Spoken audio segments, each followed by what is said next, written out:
there is no guest this week, so Nope. we are leading right into our top five segment, man. And this week it is top five favorite film scores. Man, oh man, John Williams. John Williams. John Williams. we can all say that without doubt right now, undeniably, if this was favorite film composer, John Williams, and that would have been the end of the list. Yeah, Clearly, it was so damn hard to not fill it with John Williams scores. But we tried. We tried to pepper in a couple other people, guys. We promised we did. But yeah, you're going to hear John Williams' name between our two lists a lot.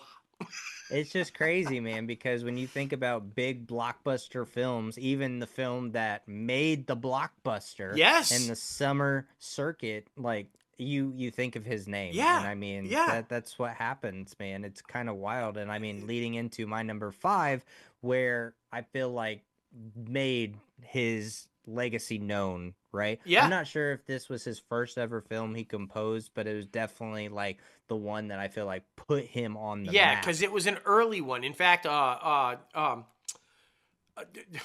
Steven Spielberg says in interviews all the time he took a chance on William. I'm like, that should tell you how early it was in his career, right? Like, he took a chance on him. Like, what? Yeah, and he took a chance on that great white shark, better known as Jaws. Yeah, that's right. I mean, this may be the most iconic score ever. Like, I mean, when we have some amazing freaking scores on here, but I think if you talk to anybody, even if they've seen Jaws, they know the dun-um, dun-um, dun-um, dun-um, dun-um, dun-um. It's iconic. It's incredible what a string section can do to build anticipation and fear. It's the slow and then how he and to be able to pull that off, it's like, and if you guys, I highly recommend, if you guys can find it, I think it's still up on one of the streamers. If you can watch this man's concert where he performs all of his scores live with the orchestra, fucking do it. There is nothing like watching these things being performed by the orchestra live. It's like incredible. You're like just like the whole time. You're like, fuck. And then you're also going, he did that one? Yeah. It's like, I love that. I love that you picked Jaws, and I love that you reference that is the first summer blockbuster, the first tentpole movie, Jaws. It's what kicked it all off as to what we know now is these type movies, and you needed that score to make that happen. Completely agree, man. Completely agree. Yeah. Okay, so my number five, very much along those lines of a score that builds tension, a score that makes you uncomfortable, a score that like, oh my God, what is going to happen? Apollo 13 and James Horner. Anytime that a composer, because guys, we talk about songs in a film, right? Like songs that are performed and then they're on an album or whatever. And I think Prince, Batman and all that. But it's the score that moves your emotions with the film to make you feel the film as the people you're watching are feeling it. And I don't know about you guys, but when I'm watching Apollo 13, I'm nervous they're not going to make it back. And it's the subliminal score that's subtly making you feel uncomfortable, like these people are going to die. And James Horner, when you can pull that off, especially when you know how the movie ends, you know what happens with Apollo 13. You know they're all going to be okay. But you're still sitting on the edge of your seat, terrified, and that is credit to James Horner's score about making you feel it. So yeah, that's my number five, Apollo 13, and well done, Mr. Horner, because you had me worried. You had me worried. Right? That's so freaking funny. I love that. Number four for me goes to the James Bond score by Monty Norman. This one, I feel like, once you listen to it, and then after you've seen James Bond, it really is the sexy, the devilish good looking, the like just all gasping person who like is the character. I feel like the score is the character. It's so very interesting how like it's sleek, it's fast, it's cunning, it's like all of these different things that are put into this song in the film. And what they were able to do with this iconic franchise, I think, is absolutely amazing. I mean, it's evident too, because like we've talked about, many different people being cast as different characters, and especially for the Correct. James Bond franchise. But like in every single James Bond franchise or movie, they have that score Yeah. because it's freaking amazing, man. I mean, Yeah. you have to have that. That is the character.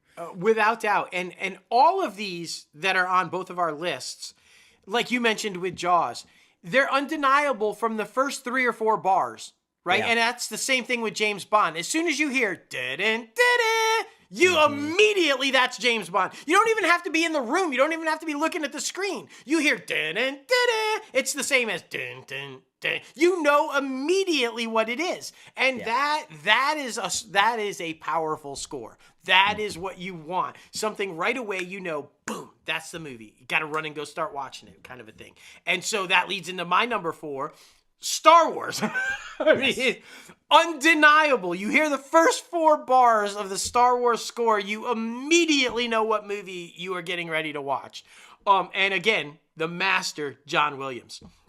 And this could have been my number 1. It could have been like anywhere on my list. Honestly, it's one of those iconic that anywhere, anytime you hear it, you gravitate towards it. And I'm not going to say a lot about it because I know it's on your list, and I know that you have we're going to agree on everything you say. I know, so I'm going to keep mine short. Star Wars, my number 4. Fantastic. Yes. And I mean, speaking of John Williams, my number 3 goes to Harry Potter.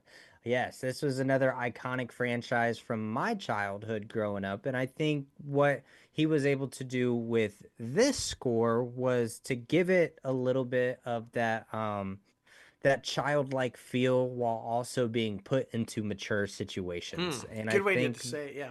yeah, I just the way that he masterfully moves this score like without any hesitation, I feel like is beautiful and doesn't really get seen a lot from a lot of the industry. You have these handful of iconic composers who come to Hollywood or work with Hollywood producers for films, and they leave their legacy, that's for sure. Without And I mean, doubt. there's a couple of other ones that we're going to talk about as well. But obviously, John Williams, the iconic franchises, Star Wars, Harry Potter, Jaws, freaking Home Alone, like all of them. It's Yeah. absolutely wild. But Harry Potter, I love specifically because it does give you that adolescence feel in mature situations. So, yeah, number 3 for me, Harry Potter. Without doubt. Without doubt. My number 3, undeniably iconic. So iconic that it's been continued through the animated series, through the new movies, spliced in here or there. And it was the first time really introduced. It was since, in my opinion, my number 1 movie where we saw a long, drawn out opening score through the sequence of the title, right? And because if you guys know, I'm talking about the 89 Batman with Michael Keaton and Jack Nicholson and Danny Elfman's just brilliant score. And it's the whole, it starts slow and the anticipation builds and it's a very dark tone. And you know right away this is going to be a dark Gotham City. It's going to be a dark movie. And it ramps up as it's going through all these dark tunnels and curves and turns, and by the time it reveals it's the bat symbol, and you don't even realize that that's where you're going through the whole thing, but you're getting really excited and you're getting really nervous, and but it's an iconic score that defined, I think, and it was, like I said, carried over to where Batman the Animated Series maintained that very dark Gotham that 89 Batman set up, so it only made sense that the theme would carry over to it. It was I loved it. In fact, the only time that I can think of that it didn't carry over is when Schumacher tried to neon it up and fuck it up. They didn't carry the dark theme over to it. But I'm like, what? But anyway, Danny Elfman, he's a brilliant composer. He's also done a lot of films that you'll be like, wait, Danny Elfman was that? Beetlejuice, type things. He worked a lot with Tim Burton and did a lot of Tim Burton scores. But yeah, I had to put this one on the list because as a 19-year-old, I'm watching this, and that was an iconic score. It was just powerful, man. Yes, most definitely, man. Most definitely. Well, number two for me goes to Pirates of the Caribbean Mm. with Hans Zimmer, the rock star himself. Oh my goodness. I mean, can we just talk about this man? He is probably number two when it comes to composers, in my opinion. I mean, you have The Lion King, you have Inception, you have Prince of Egypt, you have Gladiator, you have Interstellar, you Yes. have so many freaking things. Like his resume is untouchable, I believe. But yeah, I think Pirates of the Caribbean is fun. It's like that coastal type of like piratey feeling that you get when you're watching this. Like I remember what I don't even remember how old I was, but I was small. I was probably under the age of 10. And after watching this, I was like, I want to be a pirate when I grow Yeah. up. I wanted to be a pirate. Yeah. And part Yeah. of that is because of the theme. So yeah, I mean, see, I would give anything to be Captain Jack Sparrow. Just Not for a gonna day. lie, Just for a just day. for a day. Yeah. Yeah. It'd be freaking fantastic just to have that as my freaking background music too. I think that would be absolutely badass. But yeah, number two for me, Pirates of the Caribbean by Hans Zimmer. Well, I think that one you described it perfectly the way that you did with the Home Alone. It was intense and it's about a pirate and it's about these things, but it also had a joyful, playful feeling to it. Yeah, Because Sparrow was basically a big ass drunk kid. Yeah, yeah. exactly. And I thought that the score captured that. It's like it is intense and it is kind of scary, but it's also fun. You're kind of just going with it. And it's like, Yeah. so yeah, well done. Well done. My number two, you mentioned like all these iconic named composers, and once you say the name, and they are gonna go down in history. And sadly, we're gonna lose a couple of these guys soon, I think. But mine is a name that probably nobody has heard of, Yeah. but the score is undeniable. When you hear the score, even the first 3, 4 chords, you know somebody's dying. You know you're in trouble. Some scary shit's going down. I'm talking about Nino Rota and The Godfather. It's undeniable. The opening sequence, the sounds you hear, the scary little orchestra type feel to it. You know immediately it's The Godfather. You know it captures so much. It brilliantly captures gangsters, the Italian, landscape and culture, New York. It brilliantly weaves in that era, the early 50s, 60s, 70s, how it transitions between the decades. It just brilliantly captures all of that. And it's like how brilliant Nino was to be able to weave that music into following the story of this family, and there were moments when that score makes you feel for that family. Like you know these are bad people, but you genuinely are rooting for them. You feel for them, and that's that music. It's tugging at your heartstrings, and you're like, no, this motherfucker's a killer. Why do I feel bad for him? Like, and that's a credit to the score. And again, it's like I challenge everybody to go for all 10 of ours that were listening. Just go and play the first 4 or 5 Yes. beats, and you'll know right away, and then you'll feel what we're feeling about how powerful these scores are. But yeah, my number two, the undeniable Godfather from Nino Rota. Mm, very good, man. Very good. Yes, so iconic that yeah. Can't even say enough about that one. No, no, it's just um but my number one, oh my goodness. Of course I had to put this on my list. Like you are the Marvel superhero guy. I am the Star Wars guy. So of course I had to put Star Wars you had to. as my number one. Like I'm thinking about when I make these upcoming short films that I want to make, I'm thinking about finding a crawl and freaking putting that at the beginning of my freaking movies. I think that would be so freaking fun. But yeah, I think what this franchise did for me and specifically the music, it's just iconic. Like it's still my text tone. R2D2 is my text tone. I have an email that is an email notification that is freaking Obi-Wan, hello there.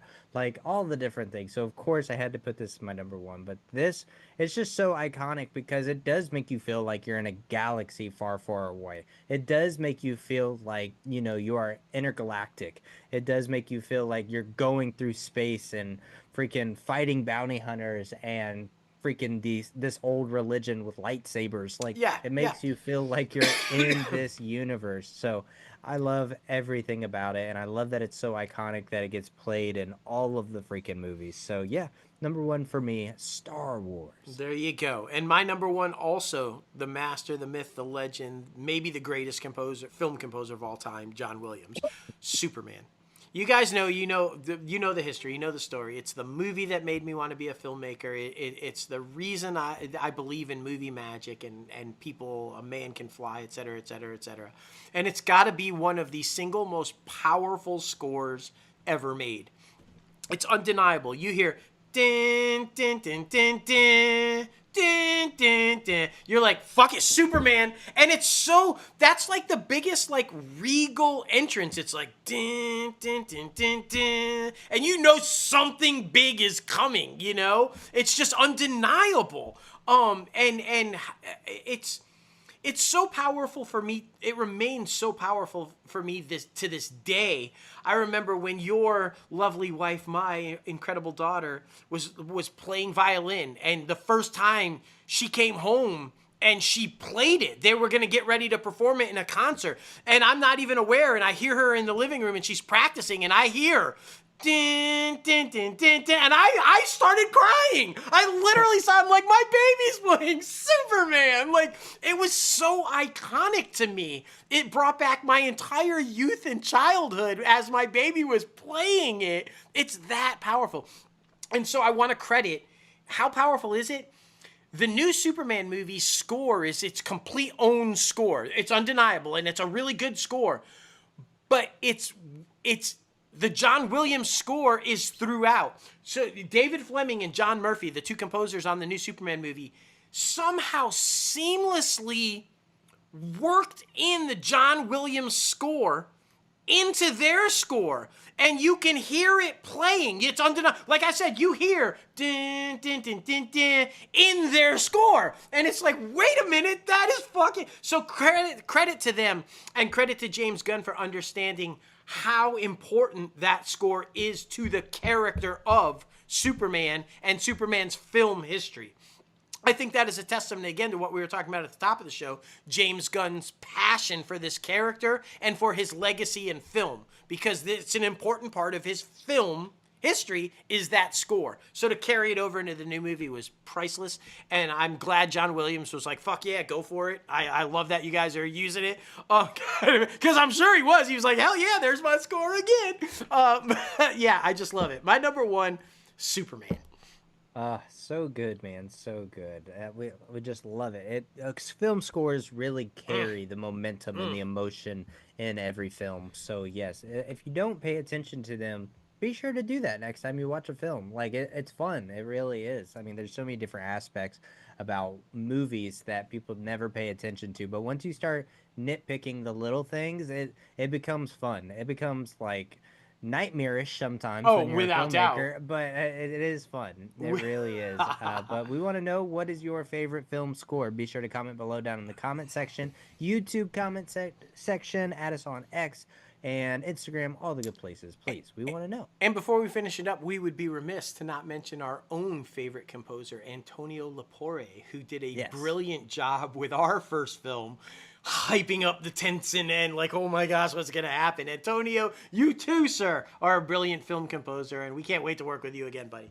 That's right. And we also want to give a shout out to our YouTube guy, Mike. Yes. He's the one who came out with our top 5 section this week. So we really appreciate you, Mike. You're doing great.